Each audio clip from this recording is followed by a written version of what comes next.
I really think there's got to be a change of government in Britain. And you can't, we don't have another 4 years or whatever the next election is. It's too long. Something's got to be done. There's got to be a dissolution of Parliament and a new vote held. And really what matters is rallying the people of Britain, really getting the people of Britain to get the message out there, talk to your friends and family, and build a massive power base among the people. And Elon Musk's words shook Britain, and Shabana Mahmood gave a subtle response, warning that our democracy must not be undermined. So, is the future of Britain really at risk? Let's find out. I believe we've reached a point in Britain where something has to change. We can't simply sit back and wait another 4 years, or however long it may be until the next election. That's far too long. The situation demands action now. Parliament needs to be dissolved, and the people must be given the chance to vote again. And how does that happen? By uniting ordinary citizens across this country. It means spreading the message in your towns, your villages, your cities. It means conversations at the dinner table, in the pub, or at work, creating a wave of momentum that no one in power can ignore. The heart of this movement must come from everyday people, workers, families, those who simply want to live their lives in peace. But here's the truth: if people don't act, they won't even have that peace. Ignoring the storm won't make it pass. There are very real dangers that could tear apart our communities and our way of life: rising crime, violence, the sense that Britain itself is slowly being dismantled. That's why, even though most of us would rather just carry on quietly with our lives, sometimes the fight comes knocking on your door. And when it does, you can't choose to stay silent. You have to answer. You have to rally. So I'll ask you directly: if not now, then when? If not us, then who? This is about the future of Britain itself. Will we fight for it? Or will we simply watch it slip away? Britain, this is your call. Stand up. Speak out. The time for hesitation is over. Now, I often hear people say, well, in my village things seem calm. My town doesn't have the same problems we hear about in the headlines. And yes, maybe it feels distant today. But all you have to do is walk the streets of London to see where it leads: neighborhoods plagued by crime, communities unrecognizable from what they once were. What starts in the capital never stays there.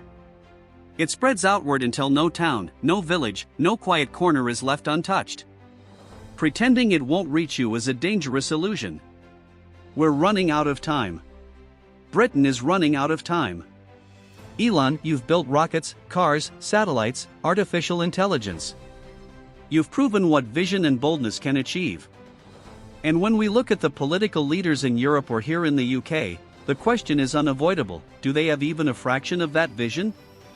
Or are they stuck in the past, weighed down by outdated thinking? The reality is, Britain should have been freer after leaving the EU.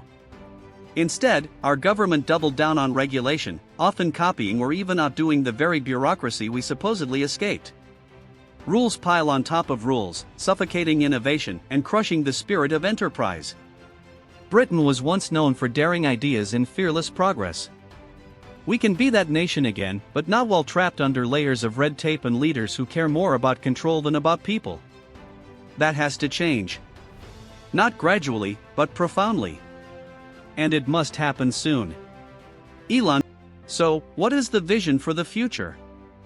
It must be a Britain where bureaucracy is stripped away, where opportunity isn't throttled by over-regulation, and where people actually feel excitement about tomorrow again. But that requires nothing less than a political revolution. Ordinary tweaks won't cut it. It demands bold reform, leadership with courage, and above all, a movement led by the people themselves. Now, shifting to events at home. As a London MP, I must begin by honoring the courage of the police officers, both from the Met and from forces across the country, who put themselves in harm's way during recent protests. Some of them were injured protecting public safety, and I know every member in this chamber sends them our gratitude and thoughts. But let me also speak about something deeper. The flags we hold dear, the St. George's Cross, the Union Jack, they are not toys for division. They are symbols of unity, of pride, belonging to every single citizen of this nation. They should never be hijacked by extremists or used as props to pit communities against one another. This past Saturday, over 100,000 people marched in London. Most came peacefully, exercising their right to protest, a right that has always been cherished in Britain. But others turned violent, lashing out at the very police officers tasked with keeping order. Dozens were hurt, arrests were made, and those responsible must face justice. Because let's be clear, those who choose violence do not represent the spirit of this country. And let us also be clear, when a wealthy outsider tries to stir our people against their own democracy, Britain responds with resilience. Our democracy is not for sale, not for manipulation. This is a tolerant and diverse country. You can trace your roots here back 1,000 years, or you may have arrived recently, but you are no less a part of Britain. Our flags belong to all of us. They represent unity, not division. So yes, we will safeguard the right to protest. But we will not tolerate rhetoric that encourages hate or violence. And we will not allow anyone, whether a hostile state or a billionaire with an agenda, to undermine our democracy. Britain's future will be decided by its people, not by those who seek to use us for their own ends. Let us know your thoughts in the comments below. Don't forget to like this video, subscribe to our channel for more in-depth political commentary, and hit that notification bell so you don't miss our next deep dive into the world of power and politics. Thanks for watching.